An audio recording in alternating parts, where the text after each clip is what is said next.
Hello, everybody. Welcome to our special edition Wednesday webinar that is not on a Wednesday, but it is on Valentine's Day. And I know myself and my fellow co-hosts are wishing you a very sweet Valentine's Day. Our special edition is like a box of chocolates, and we're focusing on the sweet things in our applications. And so we're going to get started here. I want to introduce, these are our portraits for today. The other trainers that are joining me, we shared our favorite chocolates for you to see. My name is Joel Atkins, and I'm sharing a red velvet Oreo truffle dipped in white chocolate and drizzled with dark chocolate. That sounds delicious. Amazing. We also have Paige and Jenny. Paige, talk about yourself. I love the dark chocolate Lindt truffles. So that's what I have up there. And I would like to have one right now, but I don't. Right. Mm-hmm. And Jenny? Well, and my very first favorite are the milk chocolate Lindt truffles, but Paige used the Lindt truffles, so I went to my second, which is the Toblerone. You can't beat it. They actually have a 10-pound Toblerone. I can't imagine eating that much, but it's like as big as a person that you can buy like in Vegas at the chocolate store. Anyway, but I just have a regular size Toblerone here. One of my favorites. Super good. So it's hard to focus on this. We wish we could hand out candy to all of you for your Valentine's Day. I'm one of those people who can no longer enjoy the sweet things like chocolate and sugar. So I only get to look at pictures or smell it as it goes by. But we hope you are enjoying your favorite candy today as we do this webinar. Just want to talk about some upcoming events. We have been really busy. Like, this is conference season for us. The past 3 weeks, I have been putting so many miles on my car, going to all these different places. Last week, we were all at TCEA, which was fantastic, and we got to interact with so many of our customers and see familiar faces, and it was really, really great. I know that this week in Beaumont, I believe it was, Paige was there, and that conference went well for the service centers for 4 and 5. We have coming up February 22nd in Austin at the ESC 13, and also in March at Wichita Falls, there's the Region 9 conference. And these conferences are free, and they are put on by our ESC partners and Eduphoria. Beyond us doing sessions, I noticed it's becoming more frequent that some of these ESCs also host where there's a Genius Bar, where every hour it's filled with service center people and Eduphoria staff to be on hand, so that if you just have a question or something that you just need to be seen that you can't wait in a session for, you can go in that room and someone there will help you. So you can register for these inside of our help. I'm going to show you that at the end, how to get into there to that. But if you go to help, you click on training and webinars, there's a section called Eduphoria Conferences and Events.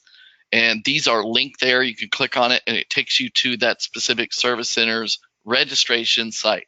So please consider coming to these conferences. These are for you, and we built these to get as much training, free training, available to you and to your teams. We also have all of our help. So as we're going through stuff, if it's going too fast for you or you need to refer to information later, you can click the help button on the main page or in any of the applications to get to our online help. And we have articles, we have videos, we have animated GIFs in there, GIFs or GIFs, however you pronounce it. What's your preference? And that can help you further along with using the applications beyond just what we are doing here today. You can also rewatch these videos. They're so exciting and fun. Before we got on, we were talking about how our trainings are. It's really interesting how we do this. It's very spontaneous. We have an outline, we have a presentation, but we are human. Most of you are trainers as well. You know, things happen behind the scenes and things are happening as you're going. And so it's very spontaneous, but we do record these. We do curate them on our help page. So if you missed any, or if you want to search by topic in our help, you can view any of our previously recorded Wednesday and Thursday webinars that we have been offering. We are also taking questions. There's a questions box in your control panel for this webinar, so please add any questions that you have as we're going through these various topics. If it's something that we can't answer right away, whoever is answering at the time, so for example, when Jenny is talking, Paige and I will be answering questions as much as we can. And when I'm presenting, Jenny and Paige will be answering questions. So we're going to try to answer them as best we can. If we cannot answer your question, we're going to refer you to our email address, training@eduphoria.net, and you can email us there, and then we can go more thoroughly into solving your question. And we have Forrest there. Each one of our slides from now on is going to contain a romantic movie. And so we started off, since it's like a box of chocolates, introducing our friend Forrest there into our slides. So we hope you enjoyed this as much as we enjoyed putting it together. So this is going to be our agenda. We're going to do a sampler of all of our apps, all of our different applications. We're going to show sweet new things and delicious classics for you to enjoy, for you to savor, like a very nice piece of chocolate. You're giggling. I think that was Jenny. So we're going to start with Aware. I'm going to hand this off to Jenny right now. So Jenny, I'm going to hand this off to you. Great. And then she is going to present her part. All right, so I'm going to start with Aware. And on here we have 16 candles. And I tell you what, Jake Ryan set the bar really high. Paige and I discussed this earlier today. And our lives have been full of romantic disappointments because of our experience when we were in our early teens, late like pre-teens, when this was a popular movie. It's an awesome movie, but he set the bar way too high, standing outside the church next to his Porsche, waiting for her to come out. Oh, it's just amazing. Anyway, good one, but like I said, just completely set me up for disappointment for the rest of my life. All right, so I'm going to go over some of the things that released this week in our test authoring in beta. And we have a new feature in the item bank search. When I click search item bank, I now have a select all standards option. This allows me to search all standards for keywords in the next step. So if I am going to try to pull up a whole unit test or a whole release star test, I can do that by selecting this select all standards.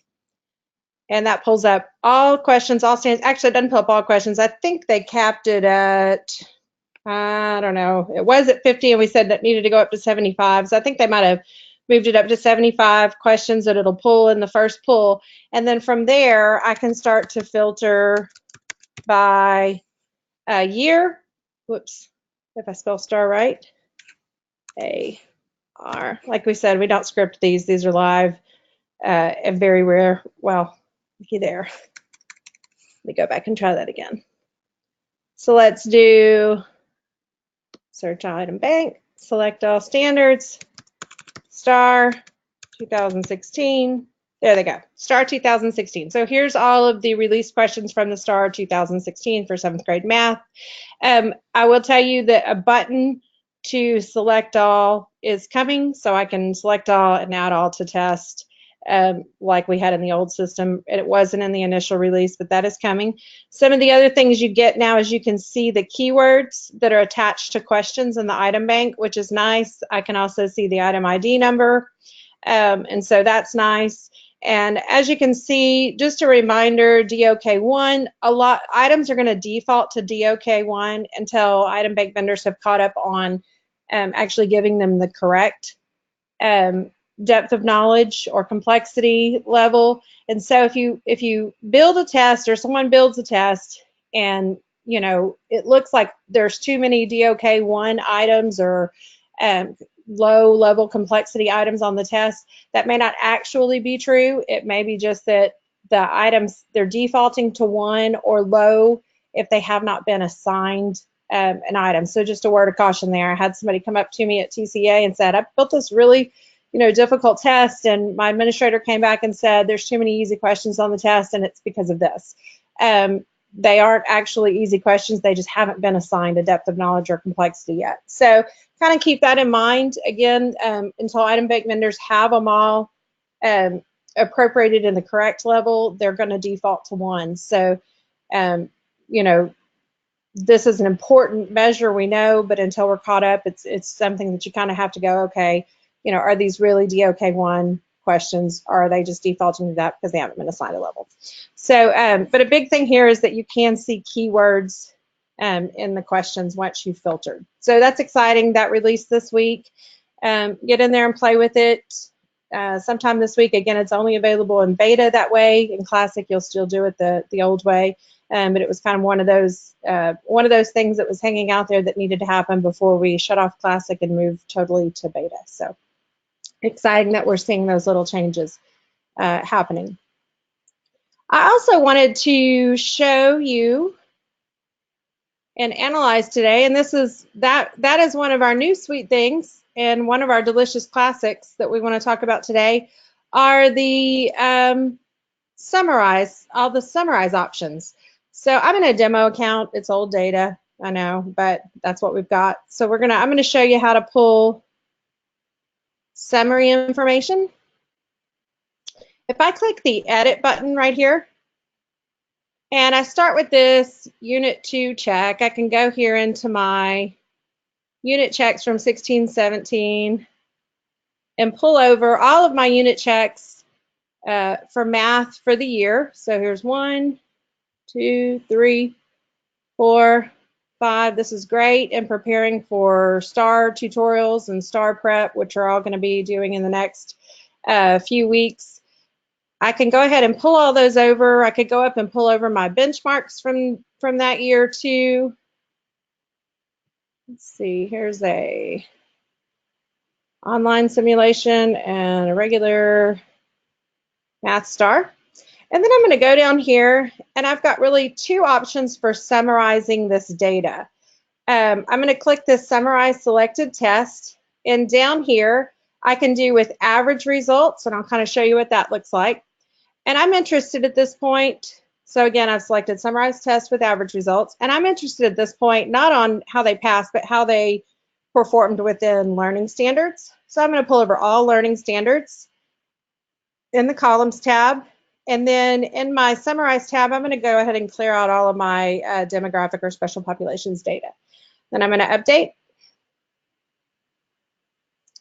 And on this one, I'm comparing tests side by side. So I'm going to go ahead and flip it so I can see it side by side. And what I have here is all of the unit tests, and then pull that up out of the way, my 2 benchmarks, and then the summary of how they performed on all of those tests. So that's how I get that aggregated data, is by using that Summarize Selected Test with average results. This option shows me how they performed on each assessment and gives me the summarized results.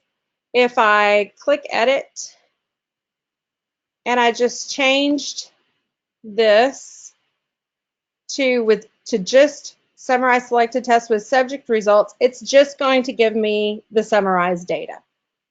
So I don't get that individual performance, but it's also still kind of a summary of how they performed on these SEs on an aggregate of assessments throughout the year.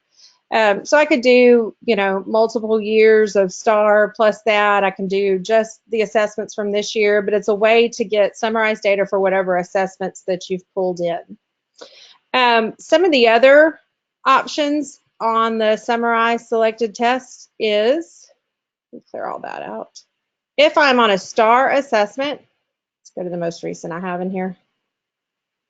And we're going to pull 6th grade math over. I can go here and I have options. I can do as a cohort or as a cohort looking back. So since I have the most recent assessment in here, I'm going to do a cohort looking back.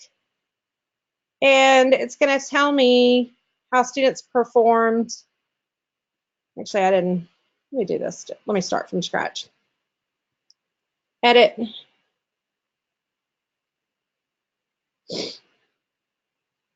And again, we're going to do Summarize Selected Test as a cohort looking back. And that's going to tell me how that group of kids performed on last year's math, and then that would be their 6th grade math, their 5th grade math, 4th grade math, 3rd grade math. So it's a cohort of students and how they performed on their previous math assessments. Give it a second to pull. Do we have any questions while we're waiting?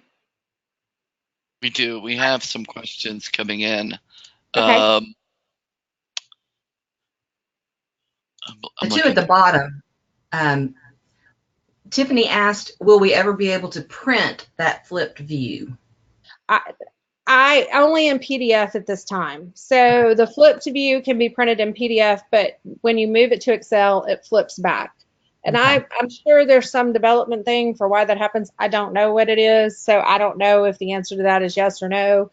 Ed Cunningham would probably be a good person to ask that. I know that we've had that request. It's in as a feature request. I just don't know if development-wise it's possible to keep it flipped. So only in a PDF, but you can print it in a PDF. So when I look at this 17, 16, 15, that's actually their 6th grade, 5th grade, 4th grade, 3rd grade. So their performance on multiple years of math assessments. Joel, were you going to ask another question? No, I said I got it. Thank you. Oh, okay. And then the other option down there is summarize selected test longitudinally. Again, longitudinally looking forward or looking back. I'm going to use looking back because I have the more recent assessment in here. And I'm going to, whoops, update. Sorry, go back. And a star test.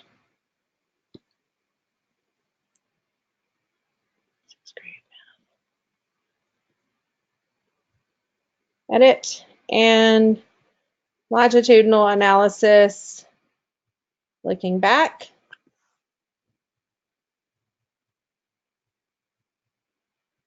And we always want to do it in where they were when they tested. Okay, and so I can see this is the same grade level across different years. So the results from 17, 16, 15, 14, 13, 12. So all the way back to the beginning of STAR. So that's the difference in the two. Cohort is a group of students, and then longitudinal analysis is the assessment.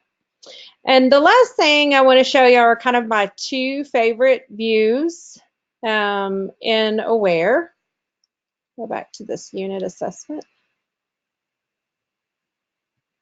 And one of them I've created here, it's SE analysis by individual question. And this view is built to kind of show me gaps within SEs. So I can look at that overall SE performance. I can look at that overall percentage, but it doesn't tell me within the SE where there's gaps. So if I look at these right here, these are all the same learning standard. And I can see that, you know, whatever is assessed in number 4, they have, and they're pretty comfortable in 11 and 15, but they're really struggling with whatever is assessed in 10 and whatever is assessed in 3. So I can start, it kind of gives me a look at individual questions within SEs. And so it's essentially combining that individual response report that you get and the SE analysis report with the data already figured for you. So it's pretty neat. Again, one of my favorite. I'm going to show you quickly how to build it. If I look down here, here's another big gap. This one really strikes me because I would not identify this as a low performing SE because it would be, you know, in the like 70% something. I'd be like, okay, they're pretty comfortable with that. But I do have one in here that they're really struggling. So I would definitely want to look at number 6 and go, okay, here's the SE, but look, it's add, multiply, subtract, and divide. So what is it? Is it division that they're struggling with? Is it multiplication that they're struggling with? And so that gives me the individual question number where they struggled within that SE. And so to build that view, I'm just going to show you what's on my screen. I have my test selected. And then on this columns tab, I have learning standard number and description, question number, student correct, correct response, and student response. This is one of the views that I included in the recipe cards that we gave away at TAC. They're in our online help section. They are right at the top when you look, and when you click on Aware, go to Online Help, click on Aware, the TAC recipe cards are listed there. This is in the most recent version of those TAC recipe cards. It's one of the views there, and again, it's a great view to look at. And the next one I want to show you is the tutoring strips. So these are great for teachers to give out for test corrections, or when you're bringing a kid in for tutoring, because this is the student, it's the question numbers that they missed, and then the answers that they chose or the calculations that they got. And so it doesn't tell them what the correct answer is, but it just tells them what they chose. And so this is a great way to bring those kids in and go, here's the strip, it's attached to a correction sheet. Here's the numbers you missed and what you chose, and I need you to justify why you chose that and give me the correct answer, and we're going to walk through these questions. So I love tutoring strips. Again, this is in the TAC, those recipe cards that are in our help section, but I'll show you quickly what it is. It's just the question number, it's the individual student response, and then it's the student correct field.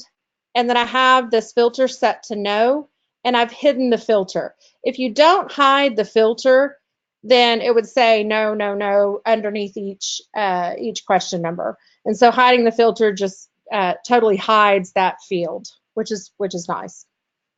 So again, I filtered for only questions that were no's, and then I've hidden that. And again, that recipe card, this recipe for the state of view is in the recipe cards. So definitely another one to kind of look at as your, this is a great one for all year long on unit assessments. And the last thing I want to show you on the Aware topic is Lead Forward. I went in before Christmas and updated all of the Lead Forward help documentation. So if you have that Lead Forward module, you're going to want to go in and kind of take a look at these. We updated them for the current way that you build them. There's been a lot of changes to that in the past couple of years, and so all of those are updated. The biggest piece that we're excited about, though, is I went ahead and added in here an access section. So when you're talking about the leadership report card or student learning report, it talks about what data does it pull for each access of viewer. So teachers, principals, district data viewers, and each one has that section built in. So it talks about exactly what data each level of access sees, and then it has instructions for how they pull. And in addition to that, Lead Forward has actually created guides for how to read these and use these. And these are all included in the most recent guides are included on each help section for each report. So pretty neat. Check out the new, if you have the Lead Forward module, check out the new Lead Forward help section. It's completely updated. It is missing the progress and performance matrix report. I'm waiting on some documentation from Lead Forward on that. And then also there's kind of discussions about how it will look next year, as we're in our third year of showing progress and how that's going to affect that report. And so truthfully, we may not update that until we start getting results back for this year's STAR assessment. So anyway, that's exciting. Again, the recipes that I showed you today are on the recipe cards, or the views that I showed you today are on the recipe cards. And if you have any more questions, Joel, Paige, any quick questions we can There are questions, but you might need to answer them in the help section. Yeah. Okay, perfect. I'll do that. I'll jump on and answer questions while they're presenting. And awesome. I'm going to hand back to Paige. Thank you, Jenny. Thank you. All right. Paige, are you in as Paige? I am, but I'm not. I think I can make myself the presenter. I just did. Perfect. Okay. So I want to show.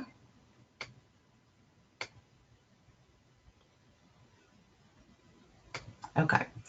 So now it should be showing my screen. Yay. And we're going to talk about forethought for a few minutes. There are not very many sweet new treats in Forethought. They're all delicious classics, but maybe some of them will be new to you.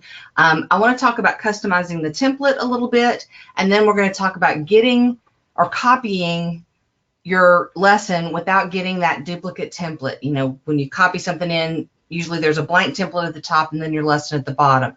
So we're going to talk about why that does that and how we can not have it do that. So I'm going to switch over to a teacher's planner. And first I'm going to go to, let me go to a blank date, or I'll go to the 18th.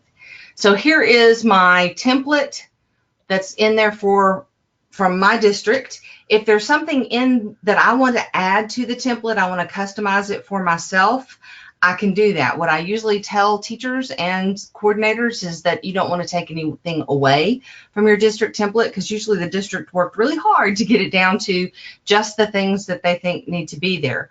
But maybe I want to have a section under my materials that's called technology, and I want to keep track of my technology there. I like to pull it out separately. So I can add that in there. Usually if I'm adding something to a template, I like to change the color of that thing just so that my principal knows that it's something I added in. It's not a mistake, but it's also not part of the district template. So I can add that in there, and then that's my template from now on. It has two things that I've added. It has vocabulary and it has technology. I don't want to have to do that every single day for the rest of the year. So once I've done it in a course, I would go up to the top to my wrench, which is where my settings are, and I would say I want to set that as default text for that entry. So I'm going to click on Set as Default Text for Entry, and it's done. So now any date that I go to in the future that has not been visited is going to have both of those things. When I come down to my second prep, it's not there because each course is separate. The settings for each course are separate. So I can come up here and highlight technology and copy it and come down here and add it in to my other prep. But then I still need to go up in this prep to the settings button and say Set as Default Text for Entry.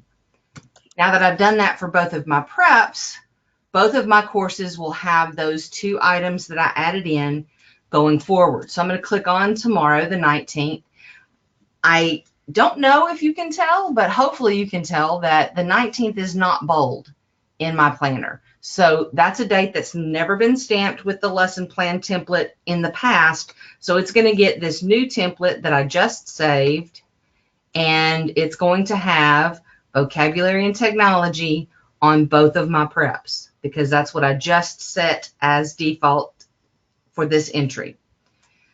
If I look at the 25th, that date is bold, which means it was already stamped with a previous template. So when I go in there, it has the vocabulary, but it does not have the technology that I just added because I stamped it with the template before I finished editing the template. So now that I've made another change, it doesn't show up. We get this call a lot. I changed my template and it's not showing. That's because you're clicking on a date that you had previously visited. To fix that, I go up to the top where it looks like a calendar with a plus sign. I'm going to click on that button and say delete today's plans. And I know that's a scary sounding button for any teacher. But if you look at what's on today, there's really not a plan there yet. There's only a template. So I haven't actually written my lesson plan. I'm not going to lose anything. All I'm going to do when I say delete today's plans is erase the old template and stamp it with the new template. So I'm going to say delete today's plans. Okay. Now it got stamped with the new template, and that new template has the technology piece that I just added. If this date really had a full lesson plan that I had already written, then I would go in and manually add the word technology and not erase my entire day. But if the plan isn't there, if there's nothing there but the template, then the fastest thing to do is delete today's plans, and it will restamp it with a new template. And that's how Forethought works. Any day that you visit, it stamps with the template in your schedule in anticipation that you are about to write a lesson plan. So if you're just clicking around and looking at dates, you're stamping that template around in your planner, and then you will either have to correct it if you didn't have all your changes made, or it'll be ready when you get there. Which kind of ties into our second item, which is how do I copy something from one day to the next without getting that blank template on my page. So I have a lesson here on the 14th, and I want to move it to the 21st. So I'm just going to move it to another day. I can come up to the top and click in my course box, and I can say send lesson to, which is those 2 pieces of paper, and I'm going to pick the date that I want to send. I'm going to send it to the 21st. It tells me there are no plans on this day, which means I haven't stamped the day with the template, so it doesn't know what I teach on that day, so it doesn't know what from today it can move to that other day. We have to tell it first. So I'm going to close that, and I have to go to the 21st.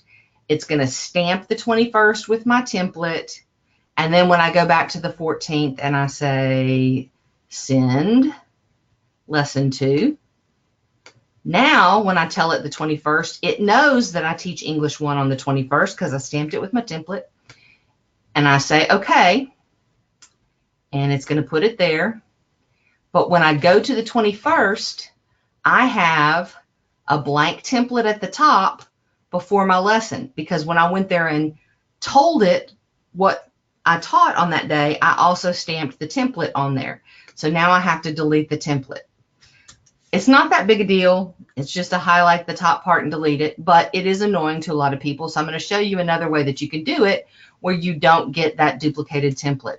So I'm going to go to the 15th now, and I'm going to say I want to send my lesson from the 15th to the 21st. Instead of using the send lesson to button from within the course, which requires me to stamp the date I want to move it to, instead of doing that, I'm going to move to the week view, and I'm going to use the copy wizard. And when I use the copy wizard, I can say I want to copy content in my planner. I'm going to say I want to copy just one day. I'm going to take the 15th, and I'm going to move it to the 22nd. You'll notice in my calendar over on the left, the 22nd is not bold. It has not been stamped. It does not have a template. But doing it through the copy wizard does not require it to have a template. So I'm going to say I want that. I'm going to click the next button, and it tells me it's going to move the 15th to the 22nd. I say yes. And now when I go to the 22nd, which is right here, I have my lesson there, but no blank template up at the top. So using the copy wizard will allow you not to get those blank templates at the top of your lesson. The other thing that's important about that is not to click on any of the dates until you're ready to copy to them. And that's true if I'm copying in my personal planner, or if I'm copying from a team planner to my personal planner. I don't want to click on any dates in my personal planner until after I've copied into them, because clicking on a date is going to stamp that blank template on there. Okay, any forethought questions? Yes, Paige. One question is, if the district updates the template, will those updates be visible for teachers who have updated their template? No. Okay. If they have updated their template, that overrides what the district did. So you will have to tell teachers to go in and either copy the district template in and update again, or they can start again next year. They'll get the new template. But if they have done that for a course, it's going to do that for every day going forward. When they update the template, that overwrites what comes in from the district. Okay. And then there were 2 questions. The other one is is there a way to set the text formats for what you type in your planner that is not part of the template? It says if the template is bold, it tends to keep the format when you type it in your plans. So that is true, unless, so it kind of depends on how they set up your template. When you go into the template, if I typed the heading in bold and then I hit enter and then I unbold the blank space below it, when you type in the blank space below it, it won't be bold. But you've got to type figure out what the template people did. And so there's not really a good answer for that. It depends on how they set it up. Okay, great. Thank you. That was it. Okay, then we are going to move on to our next app, which is Strive, and we just have a couple of things to show about Strive. One is the summative panel. So I'm going to go into a principal's view. So I'm in as a principal and I'm looking at a teacher and I'm going to set up my summative for this year. They've already had their walkthroughs, they've already had their observation, and so now I'm going to go in and do that summative. When I start the summative, all I have to do is tell it what's the subject, what's the date, and create it. What's important about the summative is this panel over here on the right-hand side. So when I am trying to fill in my evidence for the whole year and give my rating for the whole year on this particular dimension, I need to be able to see what all has been collected for the whole year. So I'm going to go into 1.1 because that's the one I'm trying to decide on here, and I can see the matrix. This is from the matrix for the walkthrough. I can see what I observed on this item in my different walkthroughs, and I can see whatever comments that I made. I can scroll down and look at the observation and see that I rated him as proficient during that 45-minute period and what comments I made. And I can also see what professional development he's attended or is registered for based on the dimensions. So maybe I said proficient in that 45-minute period, but based on what I saw in the walkthroughs plus the professional development, maybe I think he's actually accomplished. So I could come over here and give him whatever rating I want, and then I can also highlight and drag comments from my observations or even from my walkthrough over into the evidence portion of the summative. So I can take advantage of all the information that's there from the whole year when I am filling out that summative. If I go up to 1.2, that one has professional development. I showed professional development in the last one too. Let me go to 2.3. Communication also has a goal. And so if they wrote a professional goal and they selected that dimension for their goal, then it's going to show up here and I can go in and see their whole goal and any evidence. So I can include that in my determination about what their rating should be. Should it be the same as what I saw on the observation, or does observation plus everything else make it higher or lower? If you are not seeing these items, or your administrators are not seeing these items over here in the summative panel when they go to do a summative, then that means that your documents, the observations, the walkthroughs, are not they're not tagged to the dimensions. And that's something that if you have a question about, you can email training@eduphoria.net. We can help you out with that. Even if the observation has already been completed, if we go back and tag it now, that'll make those items show up over here on the right-hand side. So it's not too late, but if you're not seeing stuff from walkthroughs and observations, we need to get those documents tagged so that you can see that. I'm going to go to, it closed some of my windows, so sorry, I have to go to different servers. And I'm going to go in and show you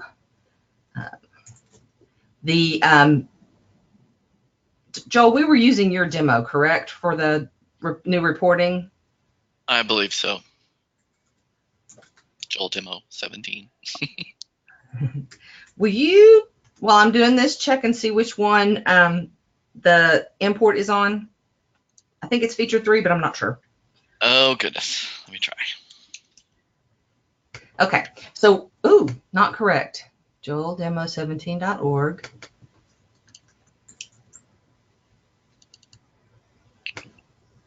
You might try I think it was the capital W. Yeah, that's what I did. Maybe it's my big thumb that's not letting me type it right. It wasn't a capital letter. It's welcome 2019 exclamation point. Oh, yeah. Did we change it?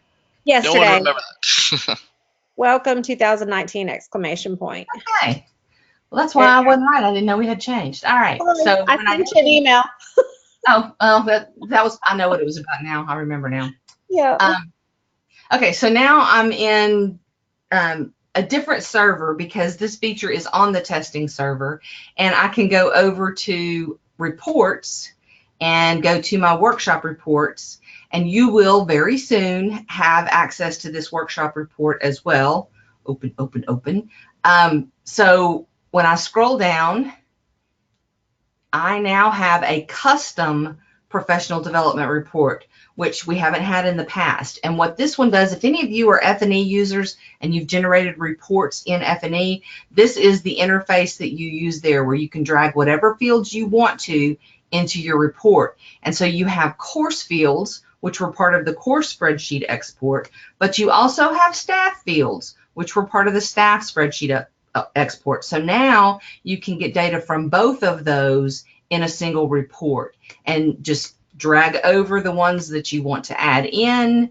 And then I also have another group of fields, which are your attendance and credit fields. So I could go in and say attendance or credit types and credit status. So did they get the credit? Did they not get the credit? And what type was it?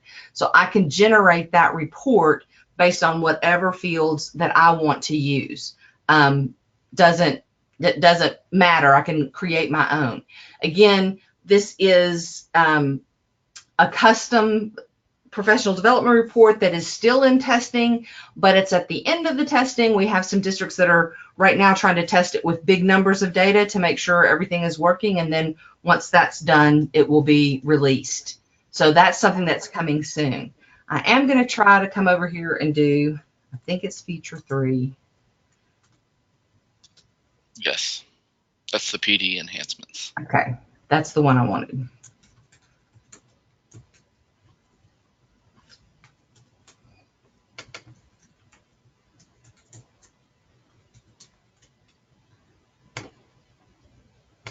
Okay, I did it again. No cap. Oh, I remember now. I didn't put the 20 in. Okay, I have to learn my passwords. So I'm sorry, and you know they have complex now. I was thinking that was a totally different thing. I wasn't thinking about this. Okay, so now when I go into settings and workshop settings, this is another thing that is it's actually available. It's a feature flag, so you can go in and it's under staff. Is it not under staff management? Are you doing the?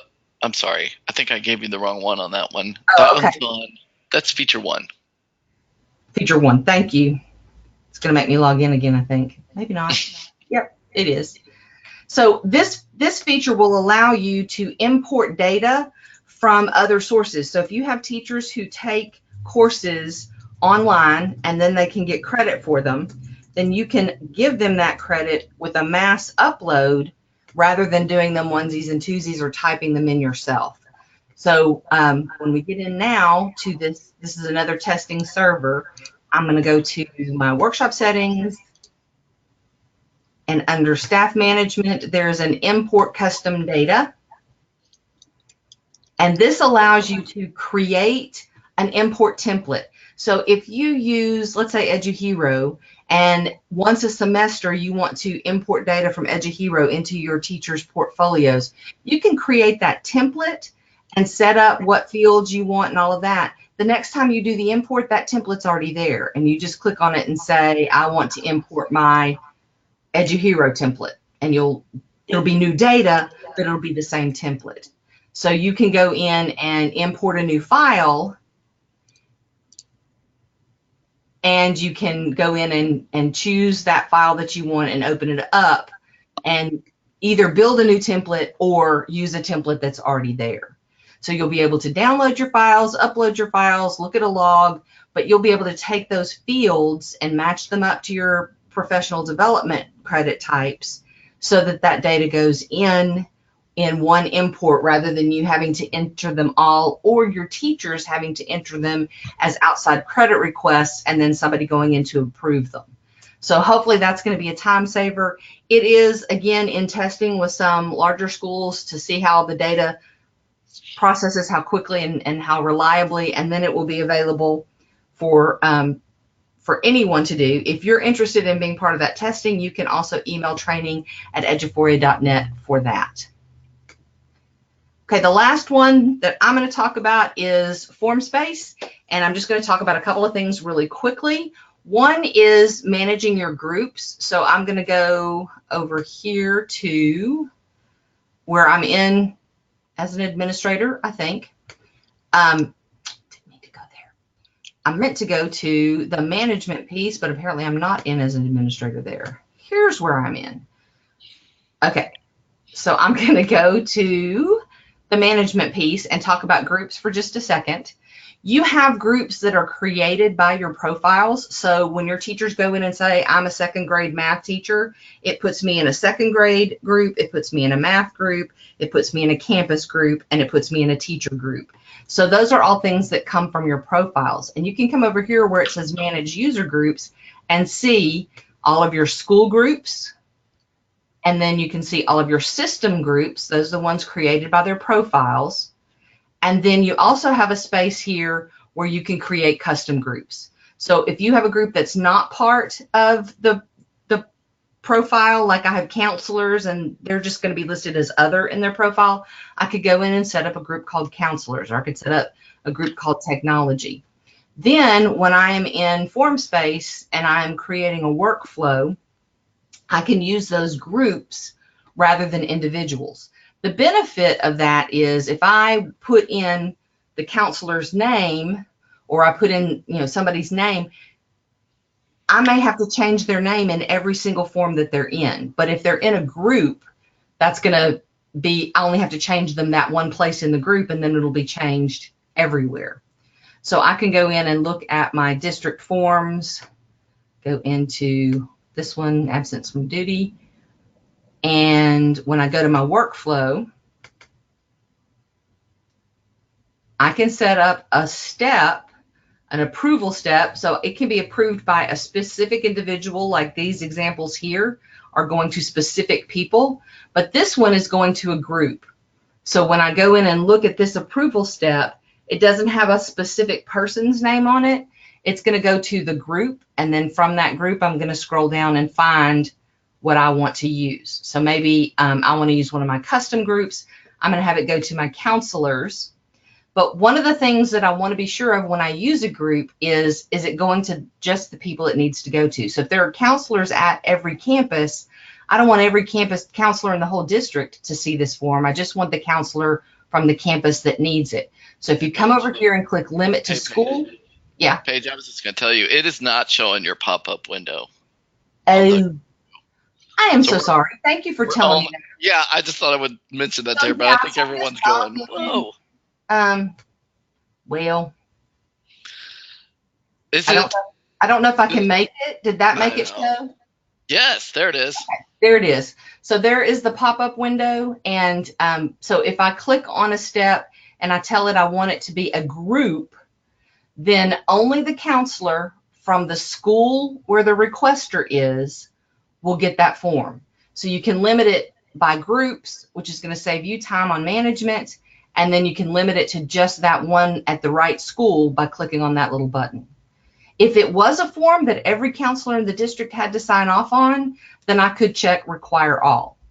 But that doesn't happen very often. Usually I just want the person from that campus to do it. Okay, let me go back to my, I think that's what I want to show. Close that down. And the next thing that I wanted to talk about was multiple workflows versus multiple forms. So I'm going to go into, I'm in Joel, so I don't have one. Paige, yes, ma'am. Just ask if you could explain what free flow is. Okay, that's a very good question. Free flow is, we don't have if-then logic in our system. So I can't say if it's a math person, send it to this guy. If it's a science person, send it to this guy. We don't have that ability in our system. But what we do have is a free flow step, which is where you kind of have a gatekeeper. So I would choose free flow step and I would put a person's name in there that I'm going to send it to. So I'm the free flow person. That means I'm the gatekeeper. The form's going to come to me. I'm going to read it and I'm going to say, oh, this is a math request. I'm going to forward it to the math person, and they'll get the form, and then they'll click approve, and then it goes back into the workflow from there. So it's sort of a pause in the workflow where the gatekeeper person can determine where it should go next. Then it goes to that person, they approve it, and then it goes back into the workflow. So it sort of gets you around that need for if-then logic without actually having it. I hope that answered the question. Okay, so I want to show this form because it has multiple workflows here. If I have a different process at my secondaries than I do at my elementaries, maybe secondaries have instructional coaches and they're part of the process, but elementaries don't, then rather than having an elementary IMAP form, a middle school IMAP form, and a high school IMAP form, I'm just going to set up different workflows for the same form. And the reason that's helpful to me is at the end of the year or at any time when somebody says, I need to see the whole list for everybody in the district. If I have 3 separate forms, then I have to export all 3 of them and then combine them and then sort them and all of that. If I do it this way with multiple workflows, all of my data goes into one place and I have one spreadsheet to export, and that's it. So it doesn't have to be a different form just because it goes through a different process. I can have my secondary schools go through a different form. They're going to go through this workflow, whereas my elementaries might go through a different process. It's still going to be the same form, the same data. I just want to have it showing up all in one rather than in 3 different pieces.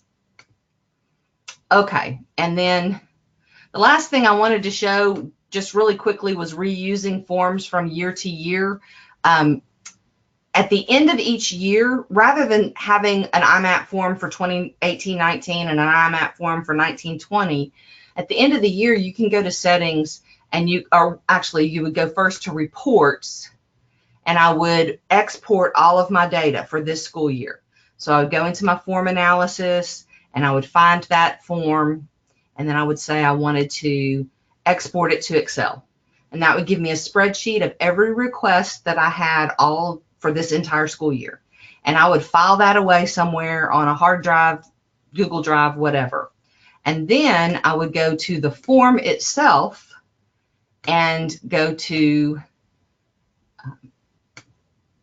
settings, and I would click on erase all document responses. So that blanks out my form and gives me a blank one ready to collect data for the new school year. So I don't have to create new forms for each year. I just save the data, store it somewhere, blank it out, and I'm ready to go. Okay, Joel, I'm going to turn over to you. I'll take it, I guess.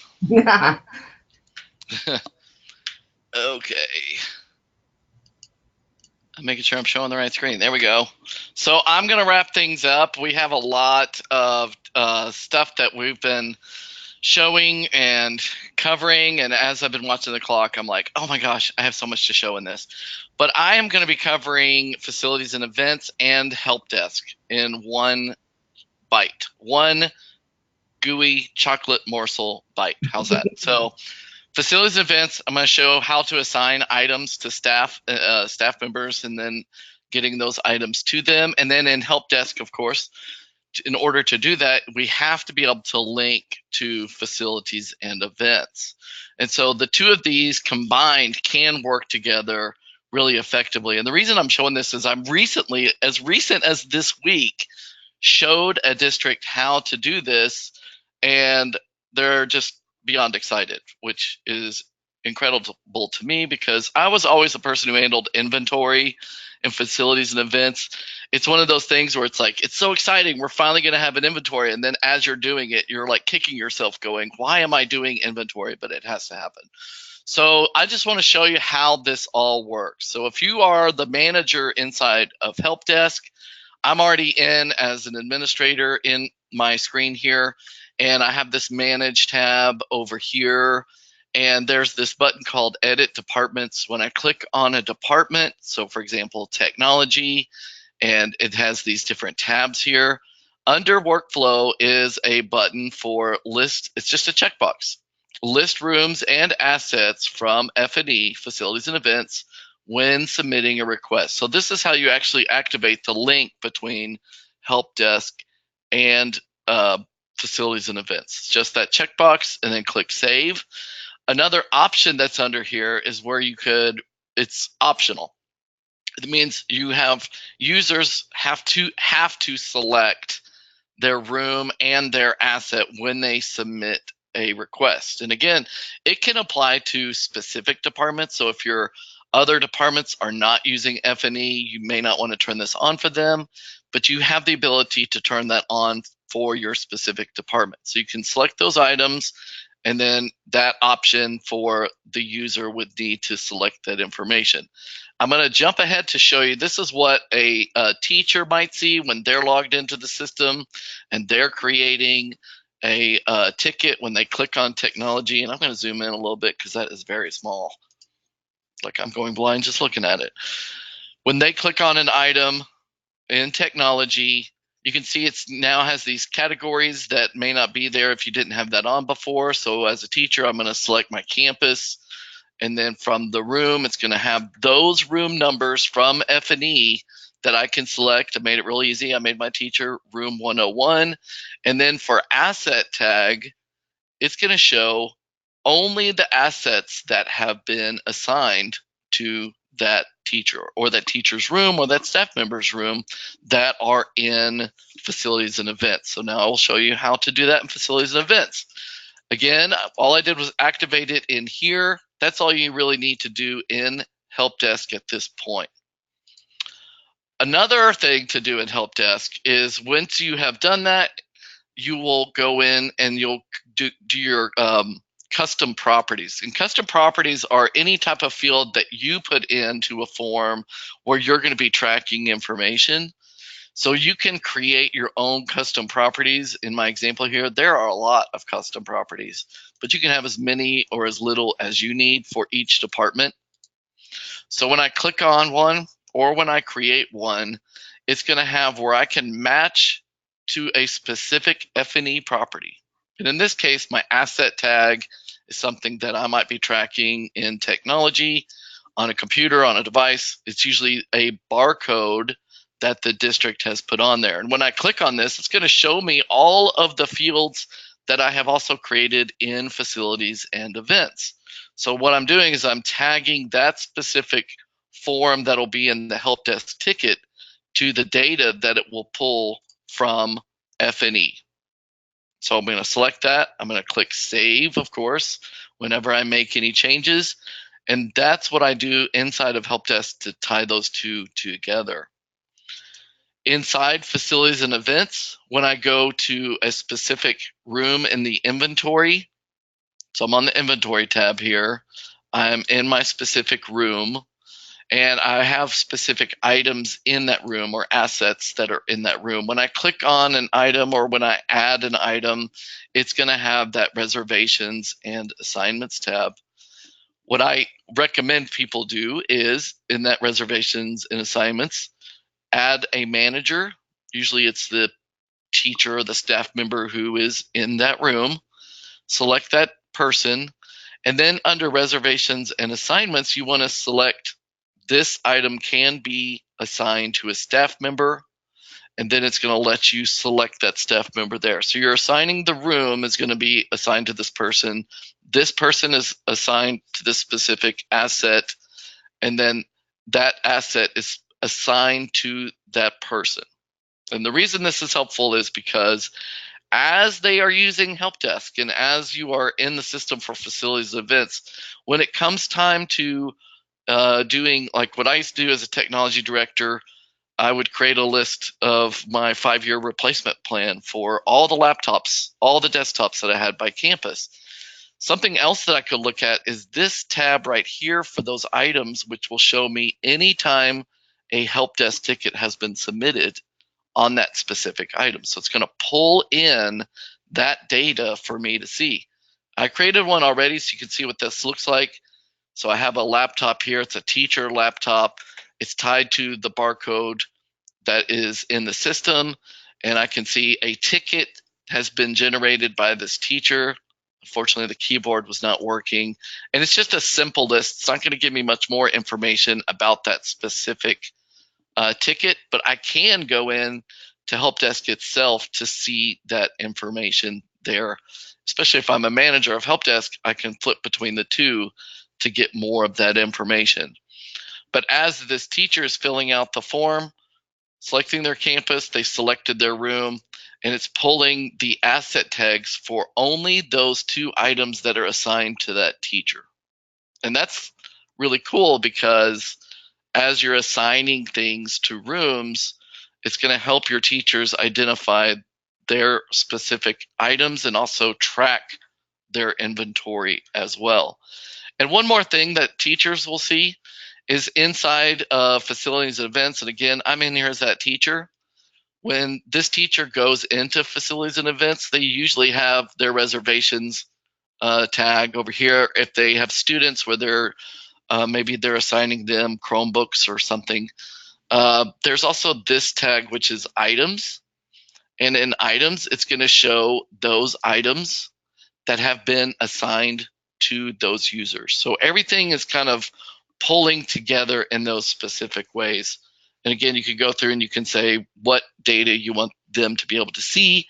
I just kind of have all of the stuff in here, but I wanted to be able to show all of the information that would be available for users to see and track, so that maybe at the end of the year, part of the checkout procedures, you have your users, your staff go in to their items and make sure that they have the correct items in the room and maybe help you keep a better inventory without having to go room to room for yourselves.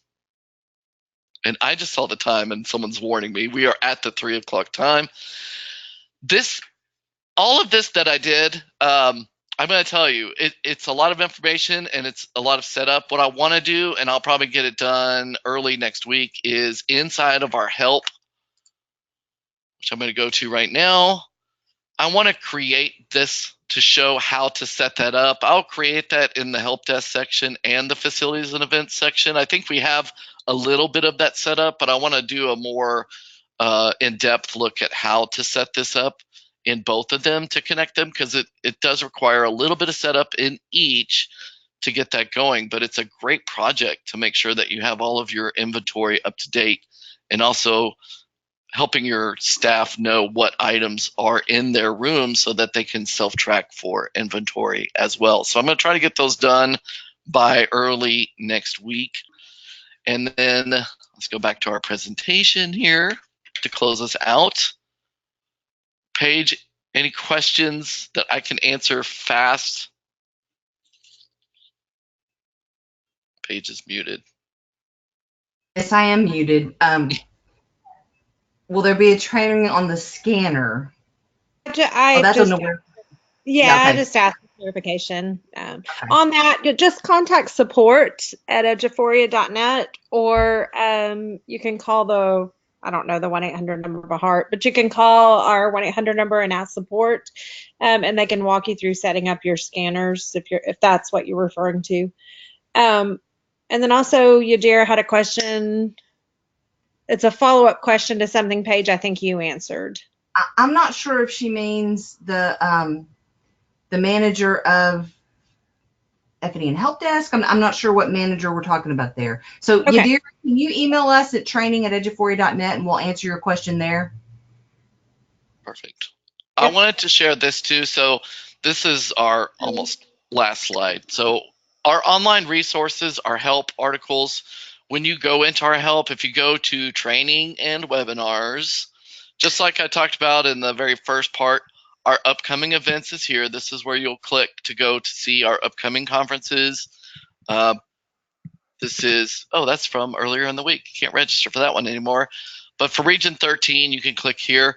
I will say this, Cindy was very good to put in our notes earlier that this is full. Like a lot of people that are registering for it now, it is waitlisted.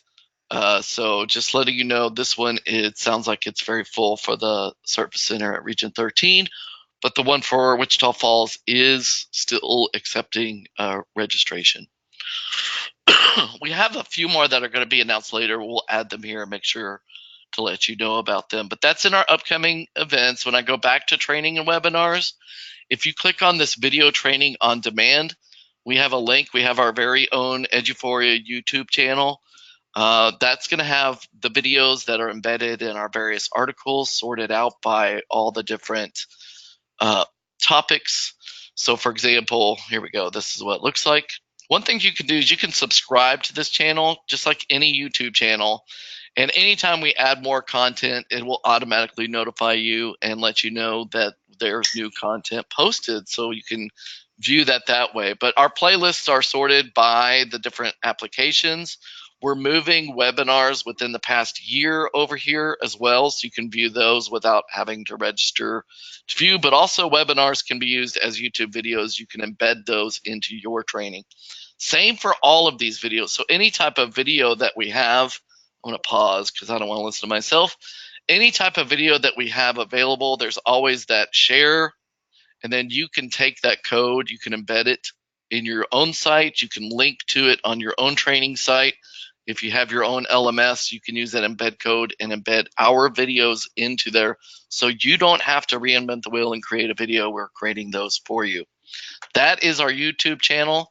If I go back in our help, go to stage, this is all of our webinars. It's just a different way to view. It's part of the GoToWebinar system, and it's basically taking all of the webinars that we have done over the past few years, broken out by all of the dates and by the topics. It's also viewable from the screen. You don't have to re-register to view them. You can just click and watch it right there. And the last part is, of course, our video on demand that's embedded in all of our help articles. Any type of article you go to, and also you can view all previously recorded webinars. If I had a dime for every time we receive an email each week asking, I missed the webinar, are you going to record it? The answer is yes. We do that every week. We record our webinars and we share them on the site. So it's the same link as when you register that you receive to view the recording. These are just other ways to view those recordings. All right, well, we don't have time for final questions, but I did want to show this because we really struggled with putting Valentine's Day, the movie Valentine's Day image up here where someone's about to smash a piñata of No Valentine's Day, which we love. Just reminder, if you want to sign up for updates, you can do that at our website, eduphoria.net/news. We are also on Twitter, Facebook, Instagram, posting information. We've been sharing pictures and things from our conversations taking place at all of our events, so we hope you're following us there. Again, if you had a question we didn't answer, there were a lot of questions that were coming in asking us timelines, asking about when something is going to be fixed. And the problem is, we're trainers. We're trying to get through this topic for this specific webinar. It's hard for us to answer all those specific questions. But if there's something that is bugging you that you really need help with, please, please, please contact us. You can email us at training@eduphoria.net. We'd be happy, happy, happy to help you. Just like we hope you are having a happy, happy Valentine's Day and a great week. Thank you all for joining us. Thank you to my co-hosts, and we look forward to connecting with y'all again. Thank you, everyone. Have a great day. Bye, guys.